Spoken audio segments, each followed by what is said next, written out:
Hello everyone, welcome to study with Chitralekha. Dear friends, जैसा कि आप लोग देख सकते हैं आज की क्लास में हम लोग कर रहे हैं यूपीपी के री एग्ज़ाम के लिए प्रैक्टिस सेट और आज का सेट नंबर 7 है। ठीक है, इससे पहले 6 सेट हम लोग सॉल्व कर चुके हैं। अगर ये क्वेश्चंस आप लोगों ने देखे नहीं हैं तो इसको जाकर के देख लीजिए, आप लोगों को रिवीजन में बहुत हेल्पफुल हो जाएंगी ये क्लासेस।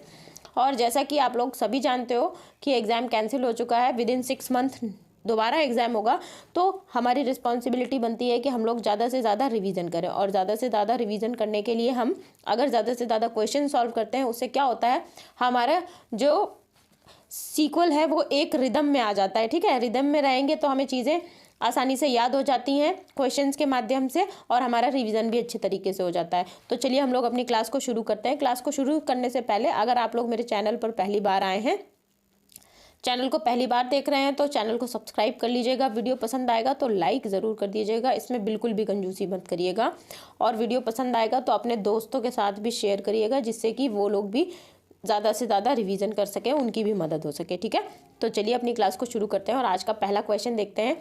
आज की क्लास में हम लोग टारगेट करने वाले हैं कंप्यूटर को, हिस्ट्री, पॉलिटी और कुछ क्वेश्चन ज्योग्राफी को भी मिलेंगे। साथ के साथ हिंदी के क्वेश्चन भी आज की क्लास में मैंने डाले हैं। ठीक है, मैं यही ट्राई करूँगी कि ज़्यादा से ज़्यादा वैरायटी ऑफ क्वेश्चंस लेकर के आऊँ, जिससे कि कम समय में आप लोगों का ज़्यादा से ज़्यादा रिवीजन हो सके। ठीक है, तो अगर आज की क्लास पसंद आएगी तो इसको लाइक ज़रूर कर दीजिएगा और दोस्तों के साथ शेयर भी करिएगा। चलिए देखते हैं पहला क्वेश्चन क्या है। प्रोसेसर चिप की गति किस यूनिट में मापी जाती है, हमको बताना है। तो जो प्रोसेसर चिप है, जो हमारे लैपटॉप्स होते हैं, कंप्यूटर्स होते हैं, उनमें जो प्रोसेसर्स होते हैं उनकी जो गति होती है, मतलब कहने का ये है, काम जिस तरीके से, जिस स्पीड से वो काम करते हैं, उनकी जो गति है वो मेगाहर्ट्ज में मापी जाती है। ऑप्शन नंबर 2 करेक्ट ऑप्शन हो जाएगा। ठीक है, और इसका जो डिनोटेशन है वो MHz से करते हैं, याद रखिएगा इसको। और जो एंड्रॉयड फ़ोन होंगे वो भी आप लोगों ने देखा होगा, उसमें भी जो प्रोसेसर होता है उनका मेगाहर्ट्ज में ही इनकी जो स्पीड है वो नापी जाती है। ठीक है, नेक्स्ट क्वेश्चन पर आएंगे। संयुक्त अरब अमीरात की मुद्रा क्या है? तो दिरहम जो है संयुक्त अरब अमीरात की मुद्रा है, याद रखिएगा इसको। नेक्स्ट क्वेश्चन पर आएंगे। विटामिन शब्द किसके द्वारा गढ़ा गया था? कहने का मतलब ये है कि जो विटामिन है ये नाम किसके द्वारा दिया गया था? तो विटामिन जो है सी फंक के द्वारा नाम दिया गया था। ऑप्शन नंबर 3 करेक्ट ऑप्शन हो जाएगा। नेक्स्ट क्वेश्चन देखेंगे। आत्मीय सभा के संस्थापक, बहुत ही इंपॉर्टेंट क्वेश्चन है ये मॉडर्न हिस्ट्री का। आत्मीय सभा के संस्थापक कौन थे? राजा राममोहन राय। और इन्होंने एक और इम्पॉर्टेंट और महत्वपूर्ण समाज की स्थापना क्या की थी, जिसका नाम था ब्रह्म समाज। ब्रह्म समाज की स्थापना किसने की थी? राजा राममोहन राय ने की थी। नेक्स्ट क्वेश्चन पर आएंगे। निम्नलिखित में से कौन सी धातु हड़प्पा सभ्यता के लोगों के लिए अज्ञात थी? तो हड़प्पा सभ्यता के जो लोग थे उनके लिए लोहा अज्ञात था, वे लोहे का प्रयोग नहीं करते थे। ठीक है, तो ऑप्शन नंबर 2 करेक्ट ऑप्शन हो जाएगा। नेक्स्ट क्वेश्चन को देखेंगे। 74वें संविधान संशोधन अधिनियम ने जोड़कर नगर पालिकाओं को संवैधानिक मान्यता दी। तो कौन सा खंड जोड़ा गया 74वें संविधान संशोधन में, हमें ये बताना है। देखिए 2 अमेंडमेंट हुए थे, 73वां और 74वां एक साथ। ठीक है, इन्हें ट्विन अमेंडमेंट कहा जाता है। 73वें संविधान संशोधन के द्वारा भाग 9 जोड़ा गया था संविधान में। ठीक है, और 74वें के द्वारा 9A या 9 का जोड़ा गया था। तो ऑप्शन नंबर 1 करेक्ट ऑप्शन हो जाएगा। 73वें संविधान संशोधन के द्वारा क्या किया गया था? जो ग्राम पंचायत हैं उनको संवैधानिक मान्यता दी गई थी, और 74वें संविधान संशोधन के द्वारा नगर पालिकाओं को संवैधानिक मान्यता दी गई थी। ठीक है, नेक्स्ट क्वेश्चन पर आएंगे। मिराज या मृग तृष्णा निम्नलिखित में से किसका एक उदाहरण है? ये फिजिक्स का क्वेश्चन है। ठीक है, तो मृग तृष्णा आप लोग ऐसे समझ सकते हो कि जब भी हम लोग रोड पर ट्रैवल कर रहे होते हैं, आप किसी बस या गाड़ी में जब भी बैठे होते हो, तो आप लोगों को एकदम सड़क पे पानी सा दिखाई देता है, काली काली सड़क है ये, आगे धूप में आपको बिल्कुल चिकना पानी सा पड़ा हुआ दिखता है, या फिर कभी रेगिस्तान में जाते हैं तो पानी भरा हुआ सा नजर आता है। इसे ही मिराज या मृग तृष्णा कहते हैं। ये प्रकाश का पूर्ण आंतरिक परावर्तन जब होता है सरफेस से, तो इसी वजह से दिखता है। तो ऑप्शन नंबर 3 करेक्ट ऑप्शन हो जाएगा। ठीक है, नेक्स्ट क्वेश्चन को देखेंगे। उत्तर प्रदेश का राजकीय चिन्ह तो क्या है? राजकीय चिन्ह मछली और तीर है, ये हमने पिछली क्लास में डिस्कस किया था, लेकिन यहाँ पर हमें बताना है राजकीय मछली कौन सी है। जो चीतल है ये उत्तर प्रदेश की राजकीय मछली है। ठीक है, चीतल ताजे पानी की मछली है, ये भी ध्यान रखिएगा। और इसे चितोल मछली, चीतल मछली आदि के नाम से भी जाना जाता है। ये नदियों और दलदलों तथा साफ पानी में रहती है। ये भारत में गंगा, यमुना, ब्रह्मपुत्र, कोसी, गोमती, गेरुआ, सतलुज और केन, बेतवा तथा महानदियों में पाई जाती है। ठीक है, चलिए नेक्स्ट क्वेश्चन पर आएंगे और बाकी इसके स्पेसिफिकेशंस भी दे रखे हैं, आप लोग वीडियो पॉज करके इनको पढ़ लीजिएगा। अगला क्वेश्चन देखेंगे हम। 1529 में जो मुगल सम्राट बादशाह था बाबर, जिसने कि मुगल साम्राज्य की स्थापना की थी भारत में, किसने की थी? बाबर ने की थी। 1529 में घाघरा का युद्ध लड़ा था। किसके साथ लड़ा था? तो महमूद लोदी के साथ जुड़ा था। ठीक है, महमूद लोदी के साथ 1529 में घाघरा का युद्ध लड़ा गया था बाबर और महमूद लोदी के बीच। ठीक है, याद रखिएगा इसको। नेक्स्ट क्वेश्चन पर आते हैं। परमाणु संयंत्रों में ग्रेफाइट जो होती है, ग्रेफाइट छड़ों के रूप में उपयोग की जाती है। ठीक है, किस के रूप में उपयोग किया जाता है? तो जो ग्रेफाइट की छड़ें होती हैं परमाणु संयंत्रों में एक मंदक के रूप में यूज़ की जाती हैं। ऑप्शन नंबर 3 करेक्ट ऑप्शन हो जाएगा। परमाणु संयंत्रों में क्या होता है, जो ईंधन होता है, ठीक है, रेडियो एक्टिव पदार्थ जो होता है, उस पर न्यूट्रॉनों की जब बमबारी की जाती है तो वो रेडियो एक्टिव पदार्थ एक जब टूटता है और वहाँ पर अभिक्रिया जो होती है बहुत तेज हो जाती है। ठीक है, कुछ इस तरीके से अभिक्रिया चलती है और जब इस अभिक्रिया को धीमा करना होता है तब क्या करते हैं, जो ग्रेफाइट होती है, ग्रेफाइट की छड़ों का उपयोग करते हैं मंदक के रूप में अभिक्रिया को धीमा करने के लिए। ठीक है, तो इसको याद रखिएगा। नेक्स्ट क्वेश्चन देखेंगे। निम्नलिखित में से कौन सा विदेशी यात्री मोरक्को का था जिसने किताब लिखी थी जिसका नाम था रहेला? तो इब्न बतूता जो हैं ये मोरक्को के यात्री थे, विदेशी यात्री थे मोरक्को के। ठीक है, मोरक्को और स्पेन के बीच एक जल संधि है, स्पेन और मोरक्को के बीच एक जल संधि है, मैं आप लोगों को बता देती हूँ। ठीक है, ये यूरोप और अफ्रीका के बीच आप कुछ इस तरीके से कर सकते हो। अफ्रीका कुछ इस तरह से हो जाता है और ऊपर की तरफ यूरोप होता है। स्पेन और मोरक्को को अलग करने वाली जल संधि का नाम है जिब्राल्टर जल संधि। याद रखिएगा इसको, इंपॉर्टेंट क्वेश्चन है, इसलिए ज्योग्राफी का क्वेश्चन, वर्ल्ड ज्योग्राफी का क्वेश्चन मैंने हिस्ट्री में कनेक्ट कर दिया यहाँ पर। चूँकि मेरा टारगेट ये रहता है कि मैं आप लोगों को एक ही क्वेश्चन में ज़्यादा से ज़्यादा चीज़ें बताऊँ जिससे कि आप लोगों को ज़्यादा से ज़्यादा रिवीजन हो। ठीक है, तो याद रखिएगा स्पेन और मोरक्को को अलग करने वाली जल संधि का नाम क्या हो जाएगा? जिब्राल्टर जल संधि। और स्पेन किस में आ जाता है? स्पेन आपका यूरोप में पड़ता है और जो मोरक्को है ये हो जाता है आपका किस में? अफ्रीकन महाद्वीप में। ठीक है, याद रखिएगा इसको। और इब्न बतूता कौन था? इब्न बतूता विदेशी यात्री था मोरक्को का जिसने की किताब लिखी थी जिसका कि नाम है रहेला। रहेला क्या है? यात्रा वृत्तांत है, ये भी याद रखिएगा। चलिए नेक्स्ट क्वेश्चन को देखेंगे। पहला दयानंद एंग्लो वैदिक विद्यालय कहाँ पर स्थापित किया गया था, जिसे डीएवी कह रहे हैं? तो पहला डीएवी विद्यालय जो है लाहौर में स्थापित किया गया था। ऑप्शन नंबर 2 करेक्ट ऑप्शन हो जाएगा। नेक्स्ट क्वेश्चन को देखते हैं, ये इंपॉर्टेंट क्वेश्चन है, ये कला और संस्कृति को टारगेट करेगा। सत्तरिया किस राज्य का शास्त्रीय नृत्य है, क्लासिकल डांस है? सत्तरिया ये कहाँ का है? तो ये असम का क्लासिकल डांस है। और उत्तर प्रदेश का क्लासिकल डांस कौन सा हो जाएगा?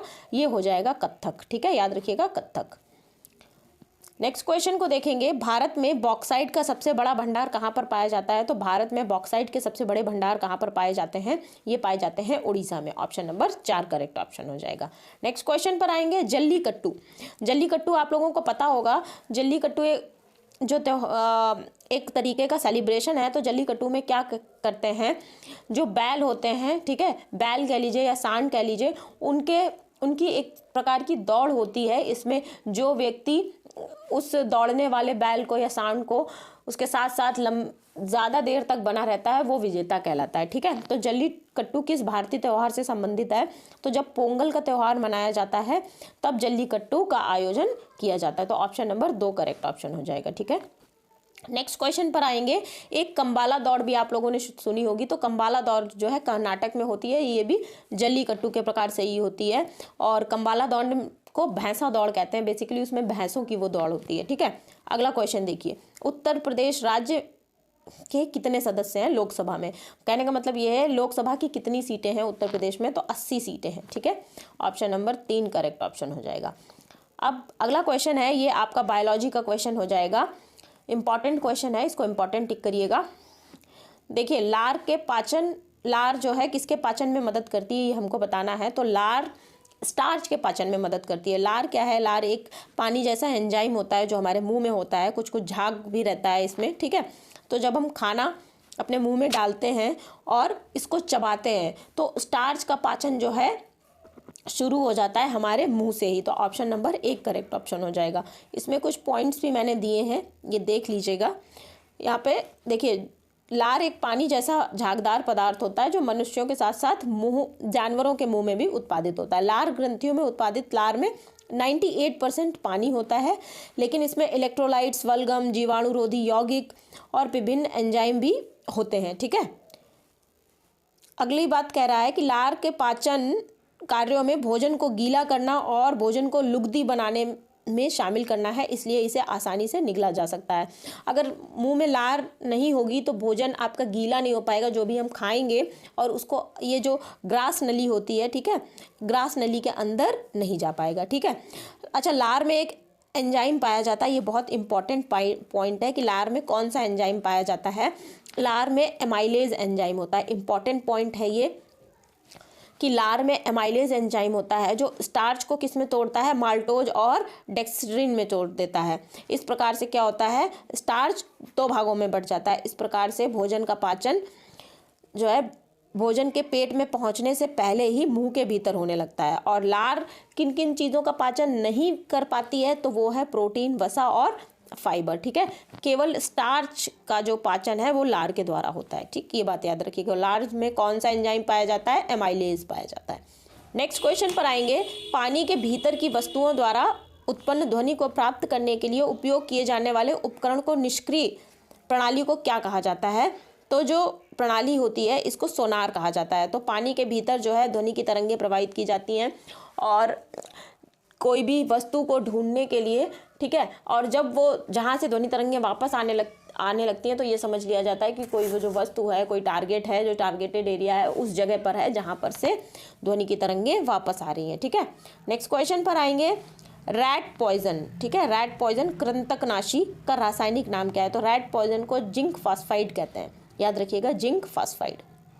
अगले क्वेश्चन पर आएंगे, जैन तीर्थंकर जिनका कि नाम पार्श्वनाथ है किस स्थान से संबंधित हैं। तो प्रसिद्ध जैन तीर्थंकर वाराणसी से संबंधित हैं।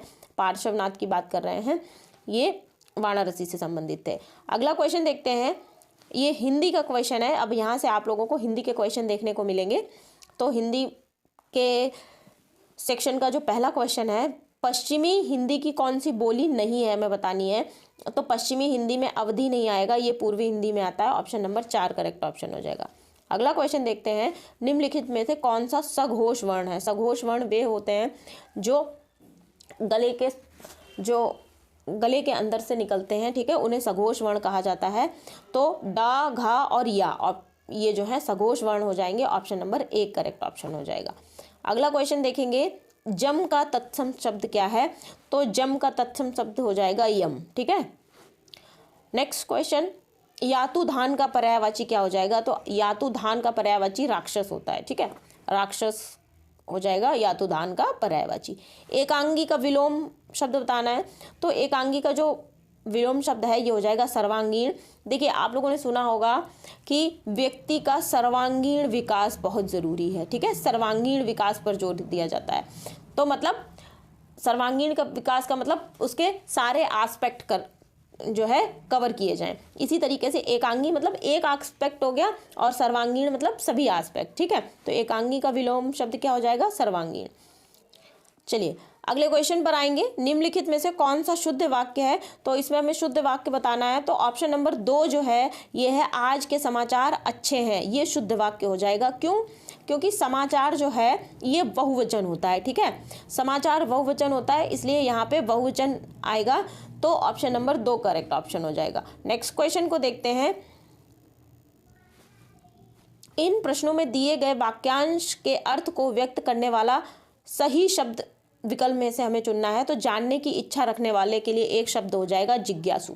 जो व्यक्ति जिज्ञासु होता है वो किसी चीज़ को, किसी काम को जानने की इच्छा रखता है। नेक्स्ट क्वेश्चन है, ये जो विकल्प दिए गए हैं उसमें से ये जो शब्द दिया गया है चौधरी, इसका हमें स्त्रीलिंग रूप बताना है। तो चौधरी का क्या हो जाएगा, चौधराइन हो जाएगा स्त्रीलिंग।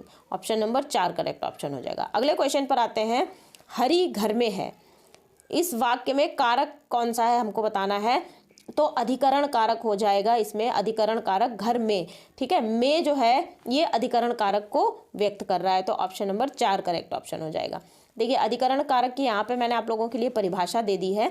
संज्ञा के जिस रूप से क्रिया के आधार का बोध होता है उसे अधिकरण कारक कहते हैं। इसकी मुख्य पहचान में 2 शब्द आप कह सकते होते हैं, में और पर। जैसे कि माँ घर पर है या घर पर माँ है, ठीक है। चिड़िया घोंसले में है, तो इन दोनों वाक्यों में अधिकरण कारक हो जाएगा। गाड़ी सड़क पर खड़ी है या सड़क पर गाड़ी खड़ी है, ठीक है, इसमें अधिकरण कारक हो जाएगा। अगले क्वेश्चन को देखते हैं, निम्नलिखित में से कौन सा सर्वनाम नहीं है। तो नदी जो है संज्ञा है, ये सर्वनाम नहीं है, तो ऑप्शन नंबर 3 आपका करेक्ट ऑप्शन हो जाएगा। नेक्स्ट क्वेश्चन पर आएंगे, दिए गए वाक्य का काल ज्ञात करिए। तो बस छूट गई होगी, ठीक है, बस छूट गई होगी में संदिग्ध भूतकाल होगा। क्यों? क्योंकि यहाँ पे संदिग्ध है, ठीक है, हमें क्लियर नहीं पता है कि छूटी है या नहीं छूटी है, और भविष्य की बात हो रही है, इसलिए क्या हो जाएगा, सॉरी यहाँ पे भूतकाल की बात हो रही है, इसलिए संदिग्ध भूतकाल हो जाएगा। ऑप्शन नंबर 4 करेक्ट ऑप्शन हो जाएगा। नेक्स्ट क्वेश्चन को देखेंगे। अगला क्वेश्चन कह रहा है, इस वाक्य में कौन सा वाच्य है। तो वाक्य क्या है आपका, सुरेंद्र द्वारा सुंदर गीत लिखे गए। तो देखिए सुरेंद्र का जो यहाँ पे कर्म है वो प्रधान है, इसलिए यहाँ पर कर्म वाच्य हो जाएगा। ऑप्शन नंबर 2 करेक्ट ऑप्शन हो जाएगा। जो कर्म वाच्य होते हैं वहाँ पर कर्म की प्रधानता होती है, ठीक है। ये सारी चीज़ें आप लोगों को याद रखनी है। तो ये तो हो गया आपका सेट पेपर। आई होप आज की क्लास आप लोगों को पसंद आई होगी। अगर क्लास पसंद आई है तो क्लास को लाइक कर दीजिएगा। अपने दोस्तों के साथ, अगर आपका कोई स्टडी ग्रुप है, कोई पेयर ग्रुप है, उसमें भी शेयर करिएगा। और अगर चैनल पर पहली बार आए हैं तो चैनल को सब्सक्राइब कर लीजिएगा और बेल आइकन ज़रूर प्रेस कर दीजिएगा, जिससे कि आने वाले सभी वीडियोस की जानकारी आपको सबसे पहले मिल जाए। और डेली एक सेट पेपर का मेरा टारगेट रहेगा कि जब तक कि आप लोगों का यूपीपी का री एग्ज़ाम नहीं हो जाता, मैं आप लोगों को डेली एक सेट पेपर सॉल्व करवाऊँ।